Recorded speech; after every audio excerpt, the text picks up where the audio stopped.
This is Defiance Daily Dispatches for the Defiant. I am your host, Miles Taylor, and welcome to our favorite day of the week. This is Wednesday, where on this program, we don't just talk about the corruption we are seeing in the American political system, we do something about it.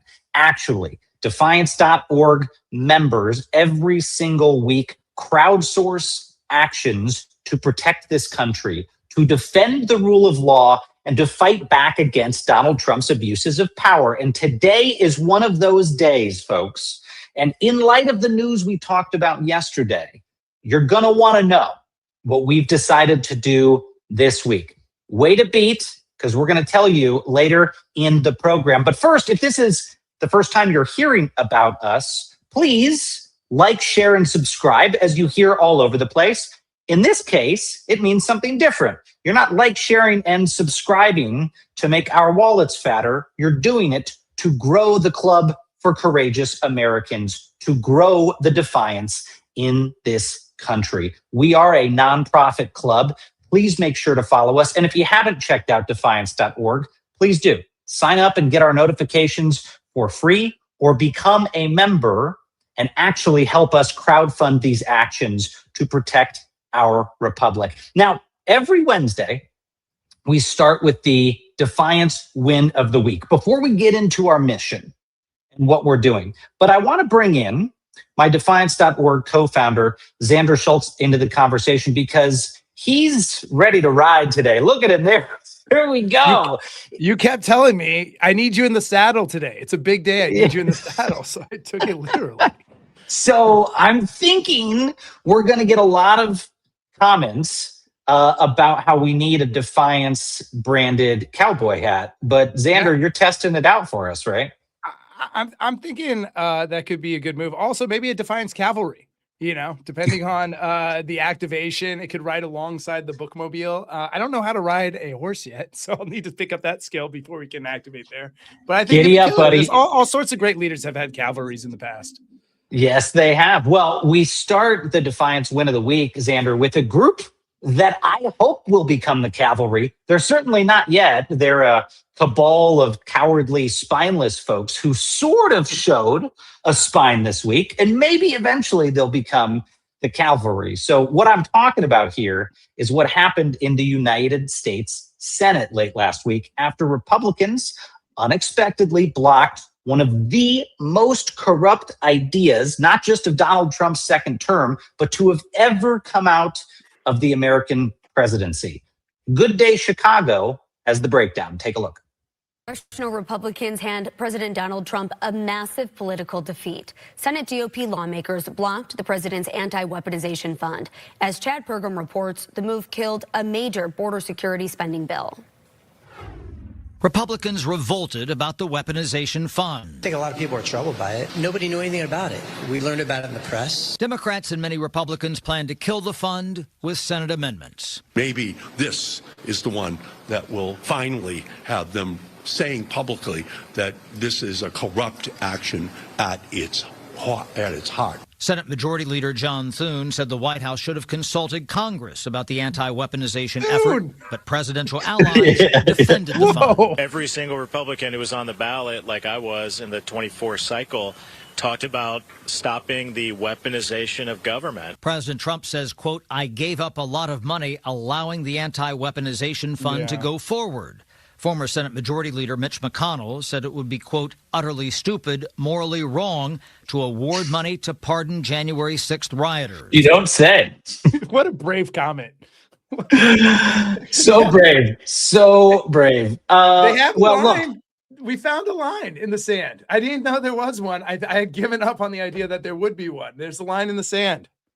Just remember, Xander, these are the same people a few months ago who were on the cusp of living with a law that their colleagues had written to allow them to sue the Justice Department for money for having been investigated for actual crimes related to the January 6th insurrection. And the only reason that was walked back because House Republicans said this is disgusting. We're not going to support our Senate Republican colleagues lining their pockets with a provision like this. So again, people who were very nearly complicit with a similar proposal. And it might just be envy, Xander. It might just be envy that they have struck this down. But we're going to talk about that. We're going to talk a little bit about that because today our weekly mission is this: breaking the corruption inside of Donald Trump's Justice Department.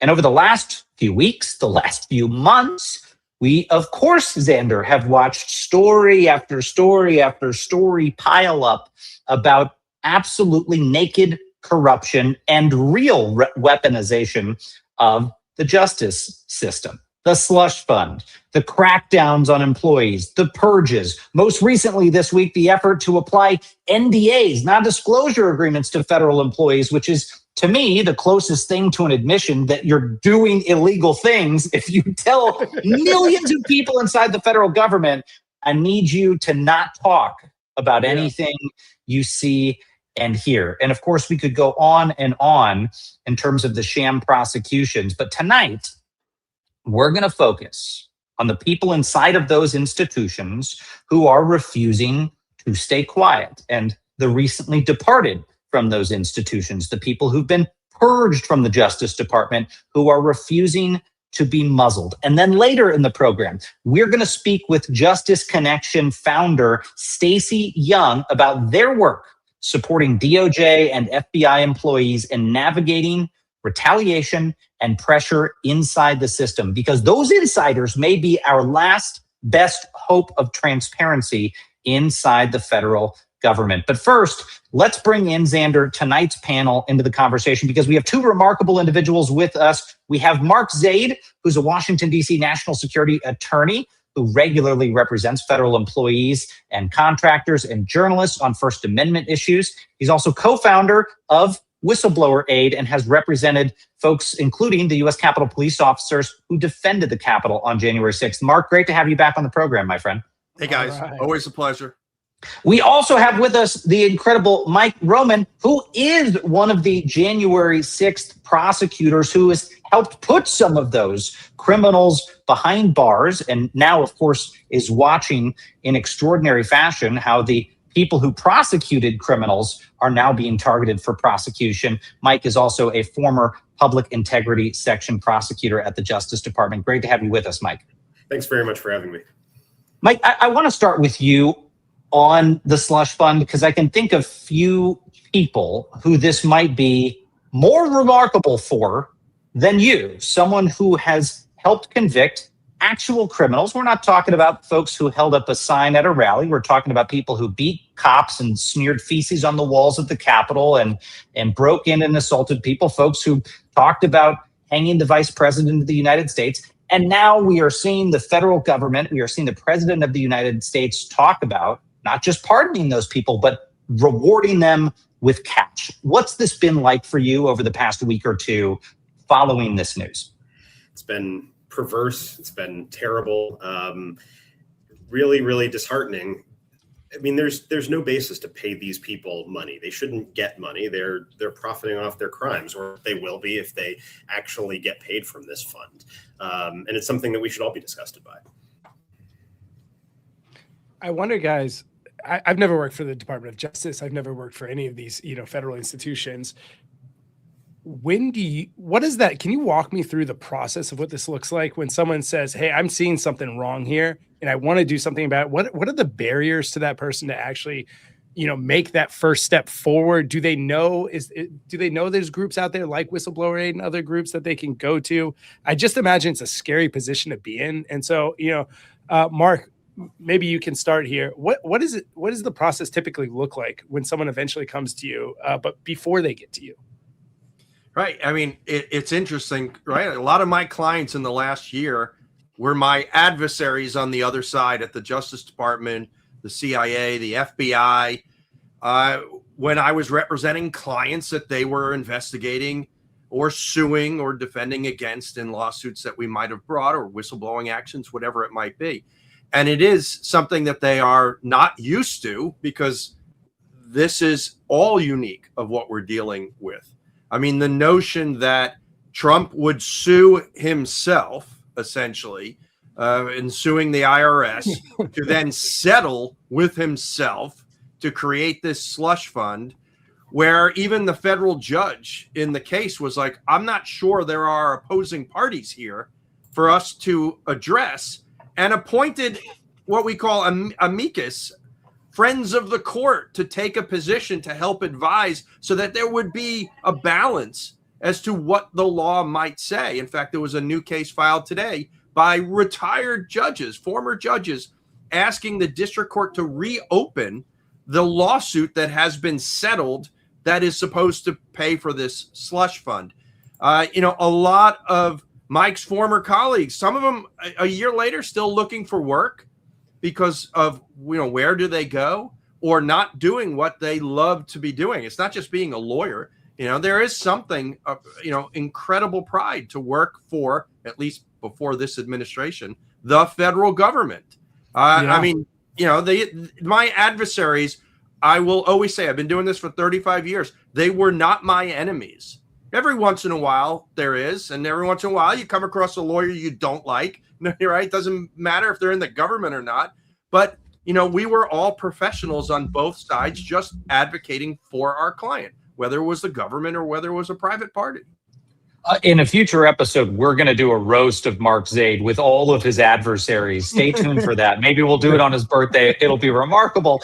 But Mike, I want to ask you about that breaking news, because our friend Scott MacFarlane, formerly of CBS News, now a Substacker, broke that story about the coalition of the 35 federal judges that have now filed a motion, I believe in federal court in Florida, asking the judge to reopen Donald Trump's original $10 billion lawsuit against the IRS, which is what they had used to, reach this settlement with Trump after being sued by Trump. And then that group includes other friends of the program, former federal judge J. Michael Ludig, one of the most respected conservative legal voices in the country, the man who advised Mike Pence not to help Donald Trump steal the election in 2020. Now they're challenging this settlement. They're challenging this anti-weaponization fund. I wonder, Mike, if you think ultimately that this fund will suffocate under the weight of lawsuits. We've already had police officers, folks that Mark Zaid represented, folks that you defended by going after these January 6th insurrectionists, filed their own lawsuit. We now have this effort from former federal judges. I'm aware of at least 2 more suits that are coming down the pipeline against this thing. Tell me, what does the attack surface look like from a legal standpoint against this slush fund? And do you think a dollar ever actually goes out the door to any of these individuals?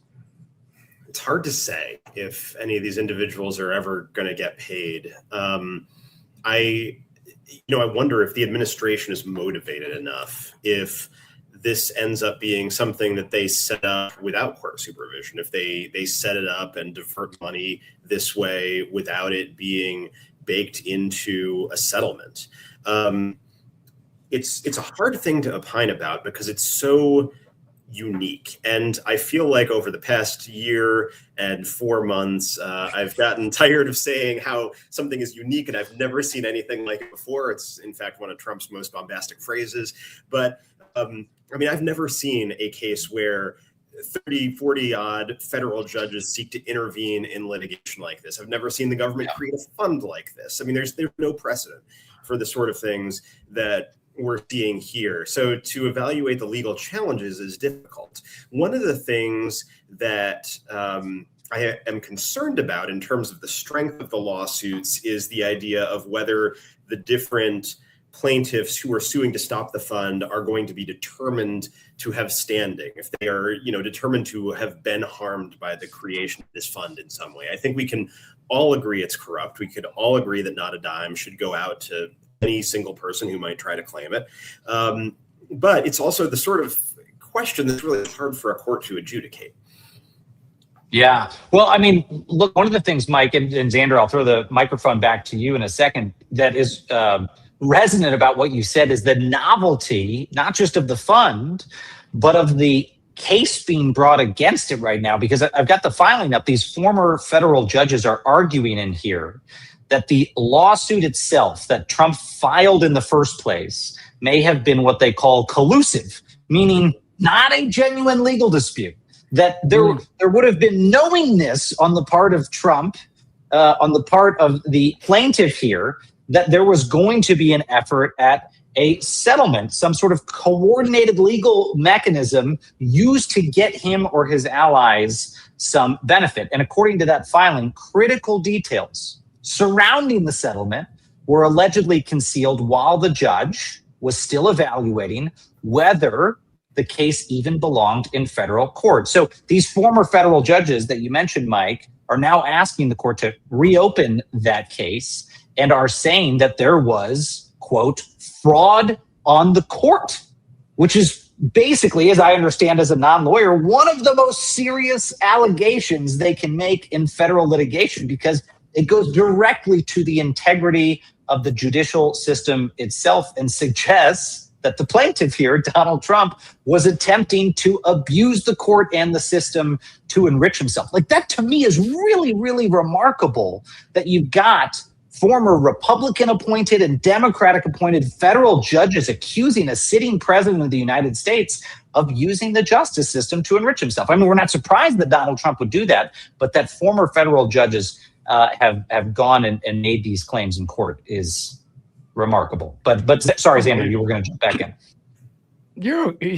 It's a great point you made, Mark. I wonder, we're on a particularly dumb timeline right now. I wonder if the audacity of these abuses of power make it harder or easier in some ways to defend our system.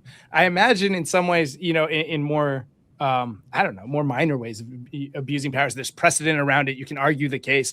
But as Miles just mentioned, these things are so unprecedented what he's doing. Does that give them a longer clock in terms of being able to defend the case, or at least not deal with the eventual judgments?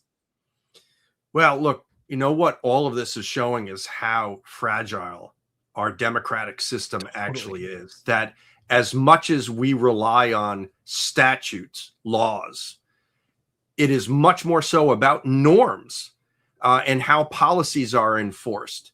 You know, so much of what we're seeing now, and, you know, I agree with everything Mike was saying, you know, the uniqueness, which we can never say enough, and never having had dealt with it before, whether Republican or Democrat or the Whig Party, or you want to, I'm trying to think of some other parties that existed in the 19th century.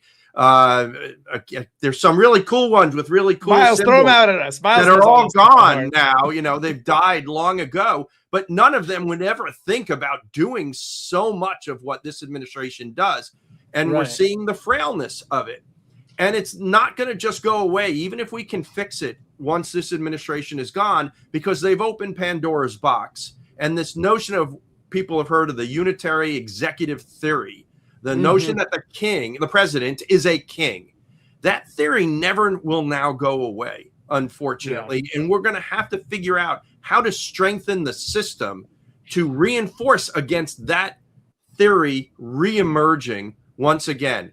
And these lawsuits, as Mike says, there's going to be legal standing issues. But as long as the lawyers who are bringing them, and I'm friends with many of them, I'm co-counsel with many of them, they have an ethical ability to bring it, which is, again, because of the uniqueness, it brings us to the forefront so that we can have conversations like this, and that folks on the Hill who control the power of the purse, because we still don't know where this money is coming from. Is it from the general treasury? The Congress, the legislative branch, controls constitutionally the power of the purse.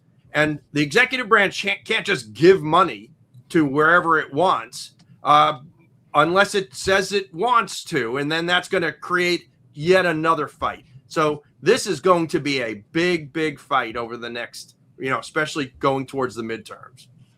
Mike, I want to ask you norms, but we also relied on voters and Congress.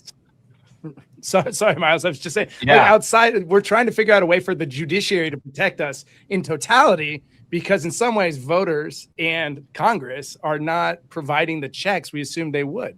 Well, look, there's a lot of issues, and that goes outside of my expertise. I have opinions about gerrymandering and things like that, and we can all have conversations about how the system should be reformed. Right now, the judiciary is operating much better to its credit than I had hoped. 100%. I was concerned that it would fall by the wayside, and Republican appointed judges, Democrat appointed, I would hope we wouldn't view it in that way. But the reality is Trump appointed judges from his first term are ruling against the executive branch for having exceeded their skis. Congress has been checked out completely up to this point, but now we're seeing how Donald Trump has taken action against, most recently, Senator John Cornyn, who lost his primary. Well, guess what, Donald Trump? Cornyn is in office until January. Or Thomas Massey, as a congressman, lost his primary to a MAGA person too. He's in office until January. So now we may see Congress revive its authority, which it has ceded to this executive branch more than ever before. The voters, well, we can't do much until we get to November, and then we'll see what the voters say. Well, this is where the revenge backfires is, like you said, the courts are striking back. The Congress might be striking back, but one of the audiences this administration is really hell-bent on silencing is current and former federal employees. I, of course, know this firsthand. In full disclosure, Mark Zaid here is on my legal team for the effort that Donald Trump announced against me a year ago, but I'm certainly not the only one. There's been dozens of former federal employees who've been targeted for investigation as part of an array of different probes that are very obviously meant to silence dissent. It's no coincidence that 15 former federal employees who've written books critical of Donald Trump have either been investigated in his second term or threatened with investigation.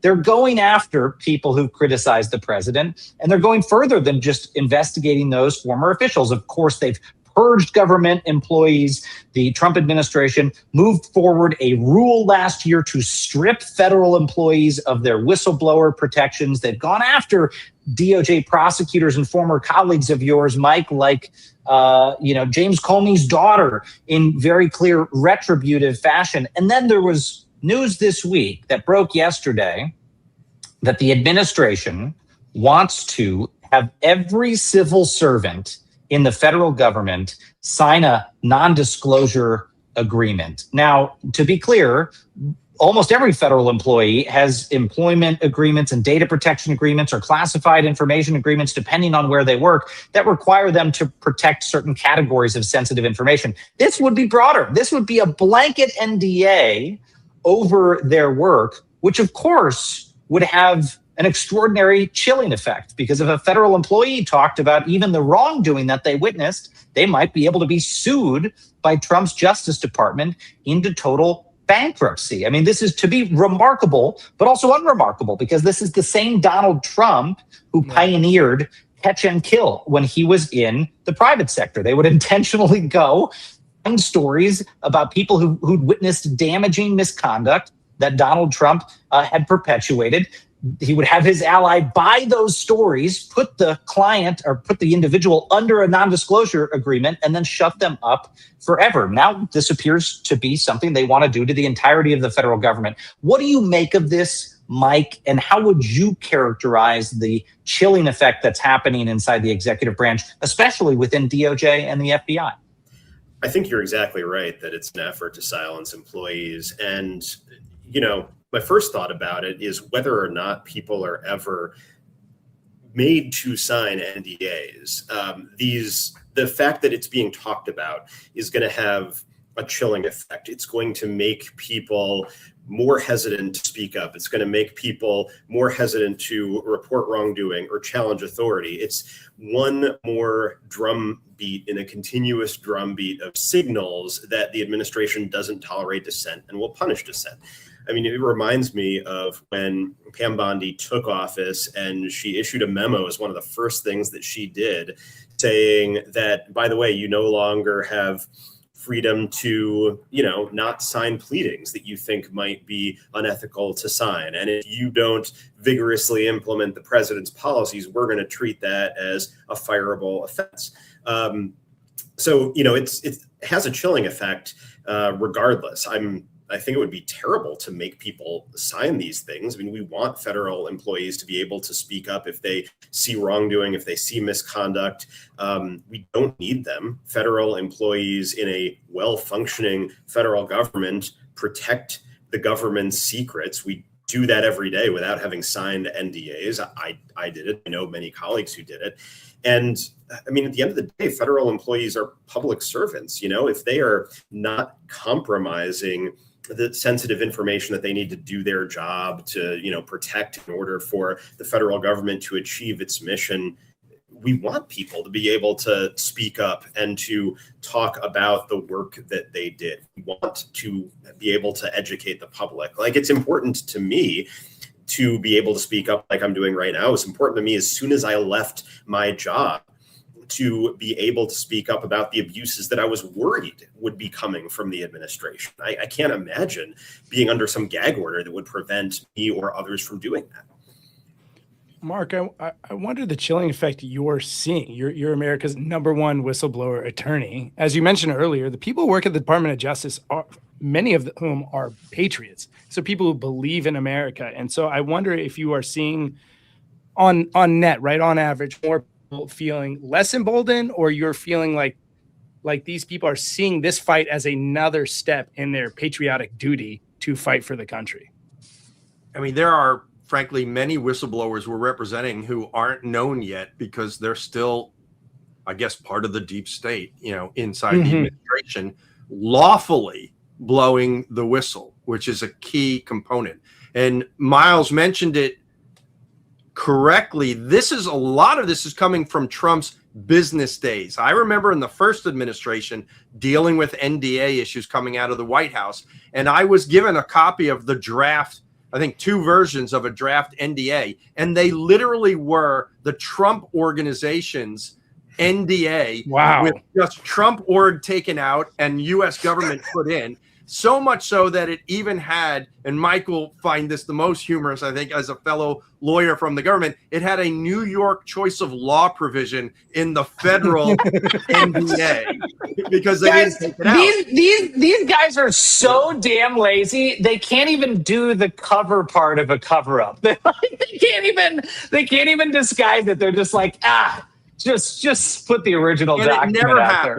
happened. We made a stink, but there were smart people and people like Miles in the first administration who were pushing back, right? That doesn't exist for the most part, not at the senior levels any longer. But what this newest effort shows, when I first came across it yesterday, when there was an unauthorized disclosure, I don't like leak because in the classified world, we ascribe leak to classified information being leaked. An unauthorized disclosure of a draft that OPM was going to publish. I think it might have shown up in the Federal Register today. And I read through it and I'm like, this is nothing.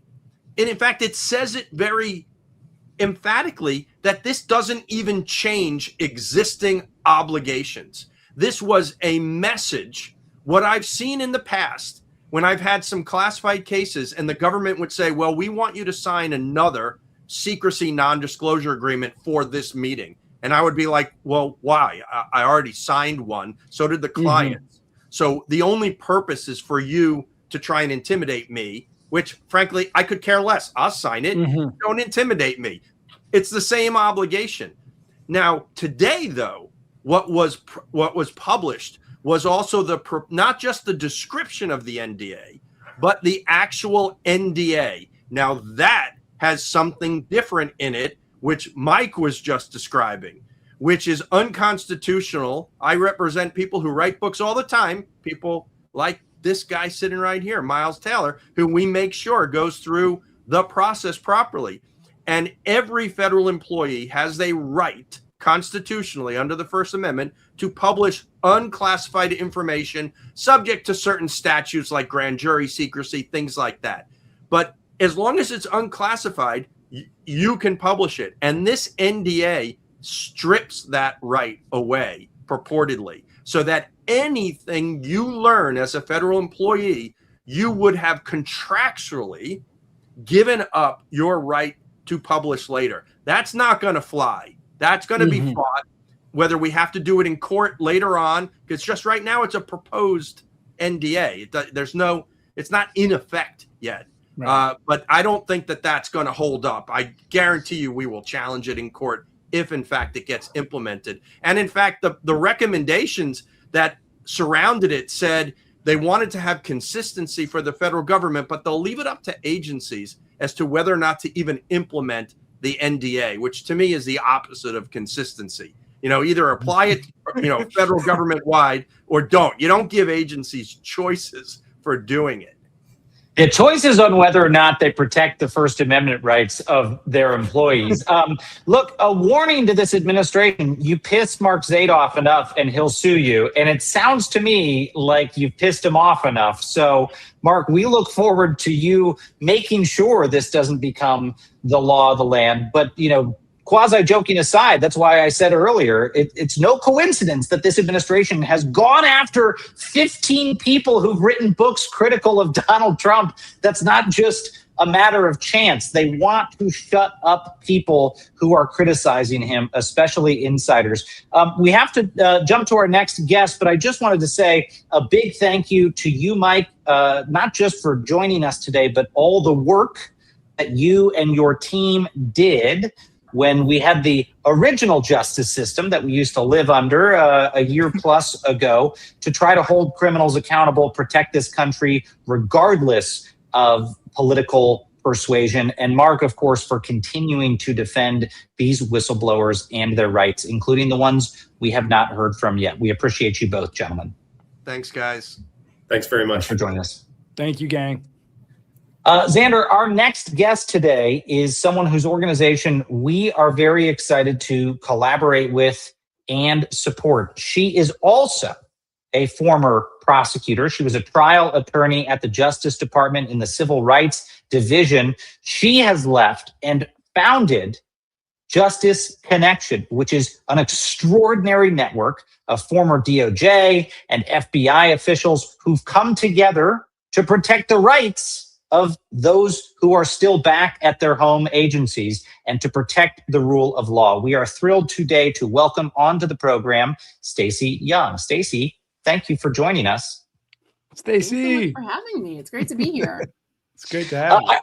I want to pick up on where we just were with Mark and Mike in talking about these NDAs and talking about the chilling effect. You speak to a lot of folks that are inside of government still as civil servants and a lot who have recently departed. What do you hear firsthand from these folks about what they are witnessing every day inside the Justice Department and the FBI? The headlines don't tell the entire story. People who are inside the department, in certain parts of the department, are seeing lawless actions every day. Career employees, lawyers, agents, others are being given illegal or unconstitutional or unethical orders every day. We hear from people all the time who are experiencing this, and we are seeing lots of employees resign because of it rather than go along with, improper orders. And there are many employees who are blowing the whistle on this administration and what it's doing at the Department of Justice. And blowing the whistle has never been harder to do as it is right now. There are, traditional whistleblowing avenues that people used to use. They used to go to the Office of the Inspector General or the Office of Professional Responsibility at the Justice Department, or an agency called the Office of Special Counsel, or Congress. And this administration has intentionally choked off those avenues. It's made it unsafe for people to go those routes. Going to the Office of Special Counsel is really not possible anymore. They have fired the upper echelons of the Office of Professional Responsibility. The Office of the Inspector General doesn't have an Inspector General right now. And there are senators and representatives in Congress who are slandering DOJ employees who go there, including Erez Ravani, my former coworker, who disclosed horrifying facts about what DOJ leadership was doing. So it's very difficult to blow the whistle these days. And, the new proposed rule that you were discussing is going to make it even harder. I mean, that rule is without question going to be challenged as soon as it goes into effect. I would not be surprised if it is prohibited from ever really seeing the light of day. But if it does, it's going to have an extraordinary chilling effect on employees at the Department of Justice and throughout the government. This administration claims to be the most transparent in history. That's preposterous. I mean, it's the least transparent in history. And the last thing they want is accountability. And things like this make it easier for them to achieve that goal. I think their motivations are very transparent. Just to give them credit, they're very transparent about their motivations. About their whys. I know, Miles, you do try to give them credit whenever you can. So. So you kind of set the table for us. Can you talk us through kind of the origination of Justice Connection and what you guys are doing today? So, I am kind of a doomsayer, and during, after the election. Welcome to the club. Yeah. We're allowed to curse on this podcast. Oh yeah, we are. You are. In fact, Miles got real into it yesterday. Yeah. So I realized that, federal employees, particularly those at DOJ, were going to be fucked. This administration, the incoming administration, made that crystal clear. And, they said out loud that they were going to put federal employees in trauma. And there was only one federal agency that investigated and prosecuted this president. That's DOJ. So I knew that the career employees there were going to be the targets of his retributive campaign, which he clearly was going to engage in. So I realized that, because of things I had done in the Justice Department, I had worked on a lot of campaigns to support employees while I was there. I knew that I would be a target, and I knew that I needed to leave. And I knew that it might be possible because I knew so many people in the department through my advocacy within the department that maybe I could actually try to start an organization on the outside to support those who wanted to stay in the department and uphold the rule of law under this administration. And I knew it was going to be bad. So I decided that I was going to resign shortly after the inauguration. I wrote an op-ed in the New York Times. It was kind of a call to action a week before the inauguration when I was still a federal employee. That got me into some trouble. But it was really, and what I said was, if you believe that the civil service is instrumental to the survival of the democracy, then don't tell federal employees to stay. Do what you can to support them because they're going to need support from the outside. So, I kind of wrote this call to action, and then I decided that the answer to that call for me was going to be to start an organization for DOJ employees. And a week after I resigned, I launched the organization and basically have not slept since. So, that was the very end of January 2025. Since then, we have become both the direct support organization and really kind of a communication shop. I mean, we set up a number of support networks for employees where we have a pro bono legal support network where we have hundreds of DOJ alumni lawyers who are representing DOJ employees for free when they're fired or when they need ethics advice or when they're being investigated by the FBI. We have a mental health support network where we have over 100 practitioners who are providing free counseling to DOJ employees. We have an employment support network to help people get jobs when they leave voluntarily or involuntarily. We provide free media support to people who want to speak out. And we've mobilized thousands of DOJ alumni to start speaking out themselves. So we have people all over the country, writing op-eds, writing pieces for our Substack. We connect people to the media all the time. We speak out in the media all the time. We alone have been in the media at this point over 260 times. We've kind of become the voice of the career workforce at DOJ, both reminding people what DOJ should be, what those institutional norms mean, what it means for all Americans when they're destroyed, and being the voice for DOJ employees who can't speak out on their own right now. We have people can follow us on our website, on Substack. We have a DOJ tracker where we track everything that happens at DOJ. It's now become a really important resource for Congress and reporters. So we're working, every day with Congress, with the media, and with employees directly to make sure that the institution survives as much as possible as it is experiencing the greatest assault in history. Well, I love what you guys are doing in terms of strength in numbers and making folks feel like if they blow the whistle, if they speak up, they're not alone, because everything this administration has tried to do inside the federal workforce is make folks feel isolated. And it's working. I mean, there's this stat that I've been hearkening back to from the other month, which is that the Partnership for Public Service does these federal employee surveys.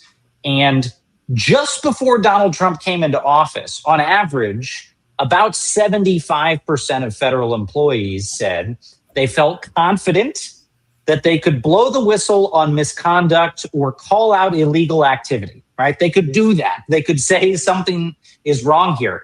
That number is now 22%. In a year, it's gone from 3/4 of federal employees to less than 1/4 of them feel like they can call out misconduct. And so to turn that tide, we need groups like Justice Connection out there saying, don't be afraid. Don't be afraid. We've got your back. There's more of us. To that end, Stacey, what are you seeing as what's working in that regard? What's bolstering the confidence of some of these folks on the inside? Is it just seeing some of their peers stand up? Is that helping them? Is it knowing that there's a safety net if they speak out and things fall apart? Is it a combination? Kind of what's the sentiment you're hearing from folks? They really have relied on us to help them disclose waste, abuse, illegal conduct at the department. They rely on us because we know how to communicate with reporters. We know who the reporters are. We know how to make the connections. We know how to, speak in a way that will resonate with the public. So they've really come to us for the support. And, if it were up to me, there would be a connection organization at every single federal agency right now to provide the support that federal employees everywhere need. But from our experience doing this for over a year now, what we've seen is that employees are often just not willing to go to Congress, to go to whistleblowing agencies. They know, like we know, that some of the only effective ways to really penetrate the news and create real transparency and accountability is to go directly to reporters. So one of the things we did is we worked with a group called Protect Democracy to create a guide for employees to do just that. Because as DOJ employees, we were told, don't talk to the media. So people don't know how to do it, and they've never been as intimidated as they are now. So we created this guide so that people know how to do it. They know what their whistleblower rights are. They know, what the reporter jargon means, what off the record versus on background means. And, we encourage them to come to us for help as they want to go about doing this. We have been a conduit for countless employees at this point, and we want to continue serving that role. And we're not going to let the administration or its scare tactics like this new NDA proposed rule slow us down. Stacey, I wonder, as you've helped this group report on so many different types of abuses, what you've learned in terms of what kind of stories do break through, drive defections. I mean, I think most of these stories outrage the people who are already outraged, right? When we hear about abuses of power, the weaponization of the Justice Department. But then we've seen things like, the Epstein files not being released and how effective that's been at driving defections, the fumbling of the Iran war and how great that's been at driving defections from MAGA. MAGA had a narrative on weaponization of the Justice Department, right? It's a big narrative of theirs. And so I wonder if there's certain types of stories or certain types of abuses you've seen be able to break through to that side and call to that side more than others. So the one story that has really broken through, aside from Epstein, has been this slush fund. It really, really has broken through because it is such transparent corruption. It's self-dealing. It is stealing the taxpayers' dollars and we're pretty confident that those dollars are going to go straight to January 6th defendants. This is appalling. This is unconstitutional for many reasons. Like, this violates numerous constitutional amendments and main provisions in a way that you rarely see. It's also illegal. I mean, the lawsuit itself on the merits fails. It's unjusticiable. I mean, and the president didn't give the court a chance to rule on the justiciability issues or on the merits. They jumped to this settlement that, again, is stealing $1.8 billion from the American public. And it just doesn't, you don't need to have any kind of legal training to understand what this is. This is the president suing himself, which, many, many people have pointed out, and then settling with himself and stealing from taxpayers' pockets to fund this settlement, and then distributing it as he sees fit. I mean, it is so outrageously brazen and corrupt. And the fact that the Department of Justice is participating in this is so galling that, we've seen a lot of people on the Hill who have refused to speak out until now finally speak out. Finally, indeed. I have to say that, Stacey, it does occur to me when you were talking about the NDAs that in no small measure, one of the reasons the Trump administration wants to put these NDAs in place is because of the great work that organizations like Justice Connection are doing in helping people find lawful ways to make these disclosures. And that's not always going to an inspector general. Remember, Trump came into office and fired 17 inspector generals and shut down the Office of Government Ethics and corrupted a lot of these oversight mechanisms. He put political appointees in jobs that oversee whistleblower reports, sending a very clear signal. You file one of these reports, we know who you are. We're obviously going to snuff it out and we're going to retaliate against you. And that's not speculation. There has been, I think, one of the biggest recorded spikes of whistleblower retaliation in the modern age already in this administration, at the Department of Energy, at the EPA, at FEMA, right? They're getting rid of employees who make these disclosures, and there's been no accountability. So folks need other pathways to lawfully sound the alarm, and you all have been doing that great work. In that vein, Stacey, you also mentioned the slush fund. I want to remind Defiance.org members who are watching right now, you all are helping to fund efforts to push back legally against the slush fund. And I think we have some announcements on that in the coming days. We're very, very proud to be supporting efforts to hold the administration accountable on this. But more immediately to this conversation, we all, Stacey, want to help you all help those federal employees who want to sound the alarm. So I think we can go to a small announcement here from one of our Defiance.org members. Hi, I'm Lori from Lake Stevens, Washington. On behalf of all of our members, I'm proud to announce Defiance.org is making a $15,000 donation to Justice Connection to support their work in exposing the corruption and weaponization of Trump's Department of Justice and FBI. Oh, wow. Yeah.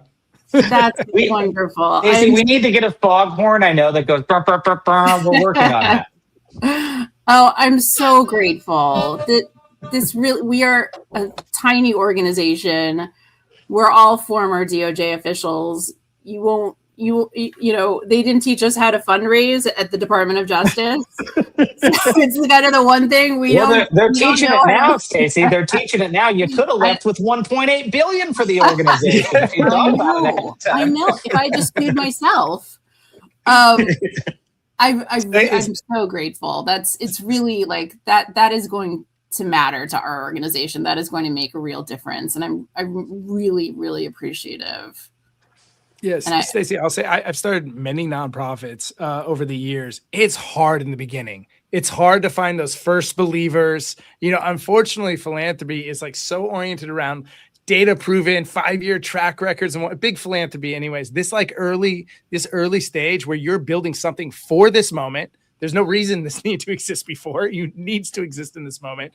It's hard in the beginning to find those early supporters, and we're just so lucky we have the members we do here that trust us to find leaders like you, and we're so lucky we have leaders like you. Well, and Xander, to that end, I mean, and I know we have to let you go in a second, Stacey, because you've got family obligations, but as always, we urge our members and followers, if they feel inspired by your organization, this mission, in this moment, tell folks where they can find you guys and where they can contribute above and beyond what defiance.org members have contributed.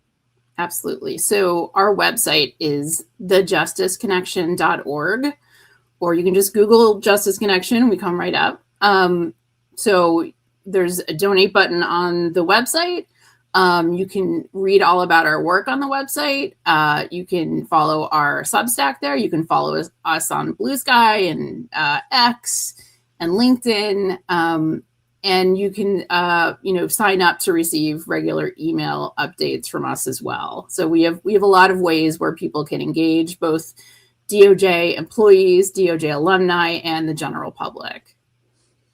Well, and I don't want to break any news for you, Stacey, but I know in the coming days, you guys have some really important announcements on this front. And so we will blast those out to folks as loudly as possible when you all make some of those upcoming announcements of other ways you're taking action to protect these federal employees. So this community stands behind you. This community is very, very grateful for what you're doing. And I think you're going to see a lot of us hopping in to follow along and pitch in with Justice Connection going forward. No, this is great. Again, I'm really thankful. I'm really grateful for the work that you guys do, and your recognition of the work of others. So I'm glad we're all in this together. We got this. We got some time left to wait this thing out, but if we've got cowboy hats on, we'll feel inspired to saddle up to get it done, see it through. So Stacey Young from Justice Connection, thank you so much for everything you do, and we look forward to hearing back from you guys soon. Thanks. I appreciate it. Talk to you soon. Bye.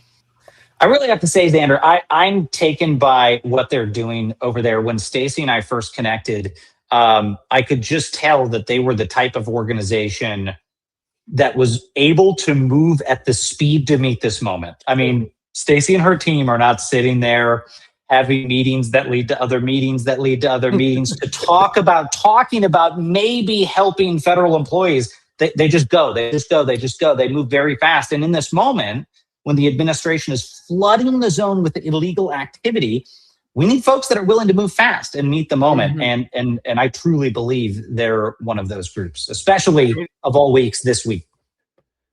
I imagine if you're a current employee and you're not quitting, you want to be part of an effort to help the public see this administration for what it is, see what's going on. It'd be hard to navigate that without someone like Stacey and her group. Right. To be able to confidently, like she said, these people don't have media training. What's it mean on background versus on the record versus off the record? How do you get the word out? If you don't have a partner like that, I imagine even if you had the best intentions, it would be really hard to move forward with those intentions without a partner like Justice Connection. Absolutely right. Well, which leads us, Xander, into our actions of the week. And let me just remind listeners and viewers, it doesn't stop there. If you feel like you want to do more on this week's mission, if you're a defiance.org member, you already did a lot by literally helping to fund an organization that is out there meeting the moment. But we've got some ideas on what else you can do. Xander, you want to take us through those? Yeah. So, and we've got a nifty graphic for you, as always. Number one, file a public comment opposing Trump's federal employee NDA. Miles, do you want to take us through what a public comment is for those who don't know? Yeah.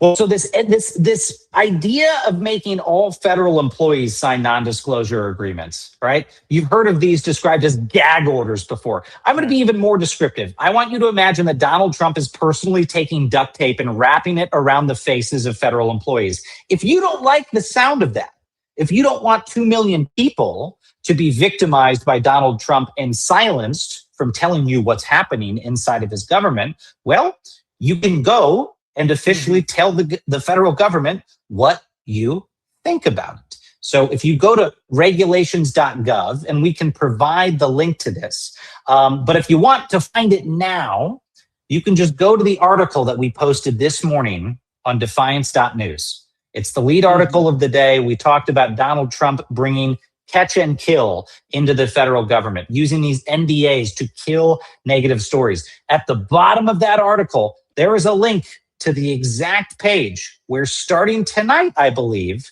you'll be able to file a comment on what you think about this proposed new policy. Anyone in America can file a comment, right? And your comment can be one sentence that you think this is anti-American and undemocratic, or it can be a full takedown from a First Amendment perspective of why we shouldn't tell every federal employee that they're going to be fired if they don't sign an NDA or forfeit their rights. So you can file a comment there.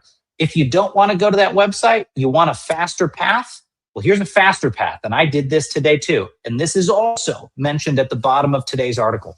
You can send an email to the Office of Personnel Management. This is the HR department of the federal government, telling them what you think. And the email address they gave for public comments for this new proposal is, I believe it's suitea, SUITEA at opm.gov.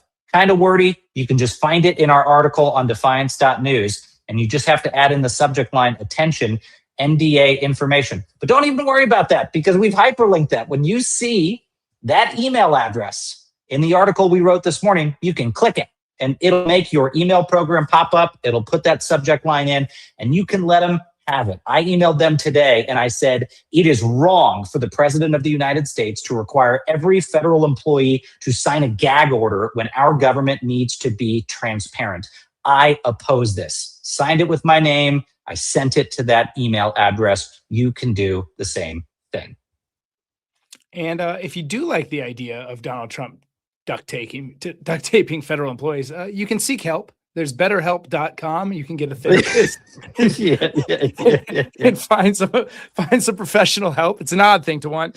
We advise you do the former. You do everything Miles just laid out there and be a part of the solution here. File a public comment opposing Trump's federal employee. Yeah, let's get the numbers up, folks. Let them hear from us. Again, if you can't wait for us to send out the email tomorrow morning, because we always send out an email summarizing these actions, then like I said, the instructions on how to do this are at the bottom of the article that we posted today on defiance.news about Trump bringing his catch and kill policies to the federal government. Just go to defiance.news, find that article, scroll to the bottom.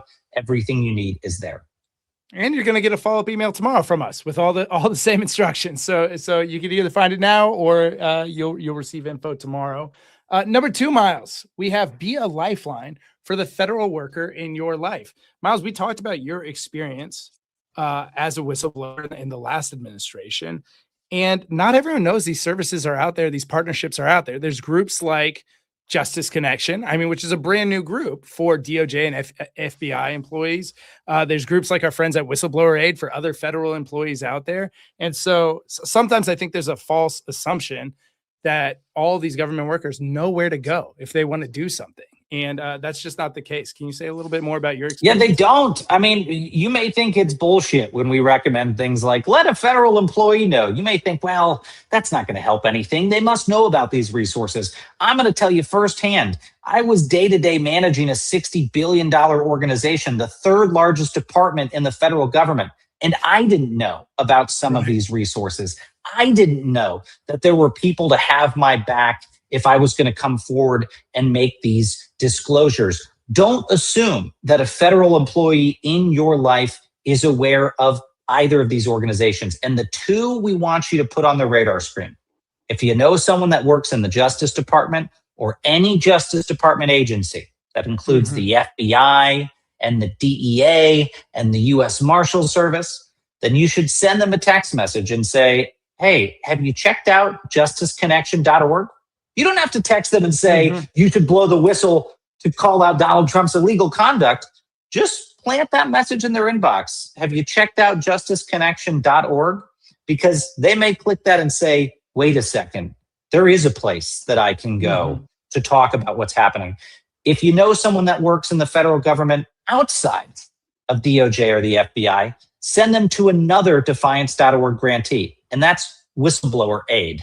And they are at whistleblower.aid.org, whistleblower.aid.org. And just send that to folks. Say, hey, if you ever need it, want to let you know this resource is there. And also feel free to tell them, if you're a defiance.org member, that you're helping to fund those two organizations so that they know to trust them. You're helping to fund Justice Connection. You're helping to fund Whistleblower Aid. You are helping to support these trusted organizations that protect whistleblowers, that protect their confidential information, and give them solid legal advice. So that makes a difference, folks. I'm telling you right now, if I'd had a friend willing to do that and send me that type of message when I was in government, it may have changed some of the ways that I approached my own disclosures. Huge. Miles, like a big part of our thesis, when we started Defiance, a lot of people were saying, wake up, America, wake up. And you and I were like, I hate that term. Hate that term. Yeah. There's so many people out there that are ready to act, but they need guidance. They need connections. They need, people helping them wade through this moment, because people want to act, but they want to act effectively. They don't want to, make a move poorly, get shot down or get fired from their job and not be effective in their efforts. And so this is really an extension of that same mission. There are Americans all across this country ready to step up in whatever capacity they're there for, but they need the guidance. They need the effectiveness, the roadmap to effectiveness. So last one here, we asked the group to do this a lot. We're not going to stop. We know it comes up a lot. Look, it's important. Call your congressperson, because there's something very important coming up called the Congressional Whistleblower Protection Act. Miles, can you give some color on this? Yeah, look, this is something that's stalled right now in committee. Senators Blumenthal and Schiff have put forward legislation, this Whistleblower Protection Act, to try to enhance those protections that the Trump administration is trying to corrode, to make sure that federal employees are able to step forward and sound the alarm. So there's a couple of ways that you can do this. You can check out 5calls.org. That's the number 5, and then CALLS. 5calls.org allows you, makes it easy to get in touch with members of Congress to urge them to co-sponsor and support the Whistleblower Protection Act. You can also just call the congressional switchboard and have them connect you to your member of Congress, your senator or your representative. That phone number is 202-224-3121. There it is on the screen, 202-224-3121. I am telling you, it does make a difference to call and put in this, put in those messages and say, I want you, my member of Congress, to support the Whistleblower Protection Act. And you can go ahead and Google it and more information about it, but you can let them know it's the Blumenthal-Schiff bill, Blumenthal and Schiff.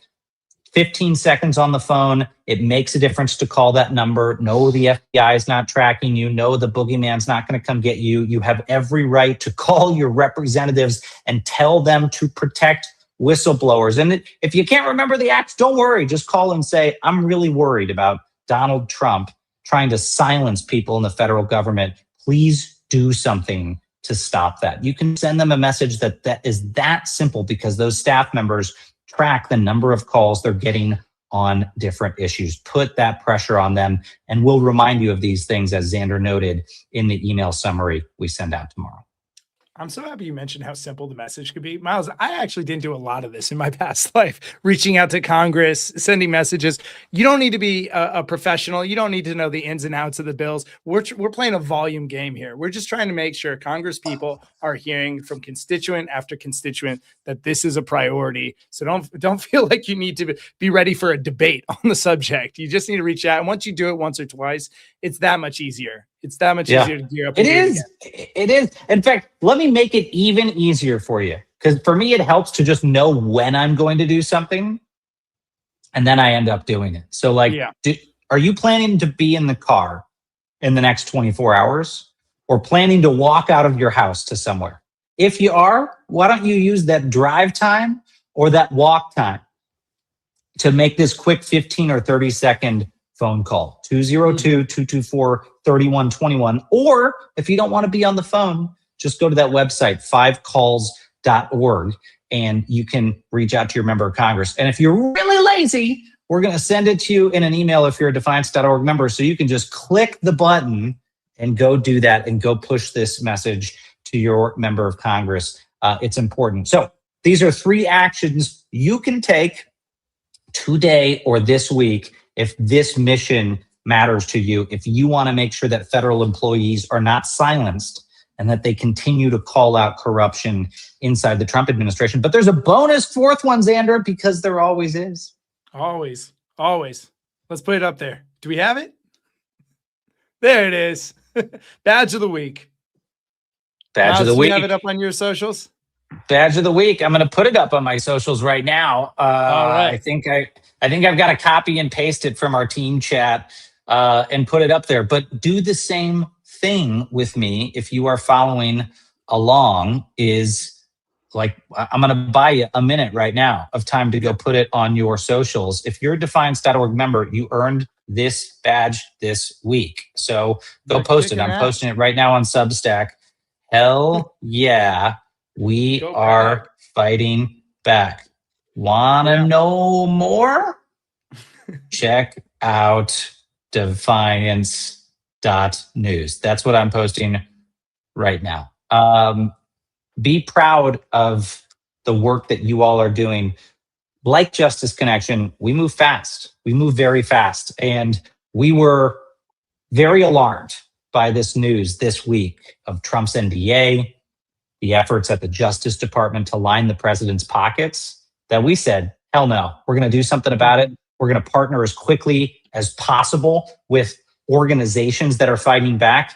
And in this past week alone, Defiance.org members have supported one of the groups that is fighting legally against the Trump slush fund, and now one of the organizations that's protecting those federal employees who we depend on to blow the whistle and sound the alarm. Gang, I just want to let you know the critical role you're playing. I said this a little bit when Stacey was on. It is hard to get rolling as a new nonprofit effort. It is hard. And what you all have done by pooling all of our small dollars together and providing catalytic capital is allowing these early organizations to go get their first wins, to then go to more traditional sources of capital and say, hey, I'm not just an idea on the back of a napkin. I've done some stuff. We won this case. We got these whistleblowers to come out and talk about this issue, et cetera. And then once you have that little bit of traction, then you can bring in the rest of the larger supporters. You can go get bigger wins. So you all are quite literally allowing for new infrastructure, new organizations, new tactics to be born that are built for this moment, but wouldn't otherwise receive the funding they need to get off the ground or run that special project they're trying to run. And so you all are playing such a unique role in this fight and a catalytic role in this fight. And it's kind of boring to talk about. It's a little bit like inside philanthropy, inside baseball, but it is really, really critical in this moment that we get new efforts designed for this moment out the door. And Miles and I are just facilitating it. This doesn't work without you all throwing down together. And so we're so grateful that you continue supporting this fight. And they're not going to stop us. They're not going to stop us. They keep trying to dox us and harass us and sue us and investigate us. I've been threatened for 7 years now since I started speaking out publicly against Donald Trump. It's not working. The intimidation is not working. It will not work. We are going to continue to band together. We're going to continue to grow our ranks. We're going to continue to fight back. And I'm very, very proud to be able to do that with you all.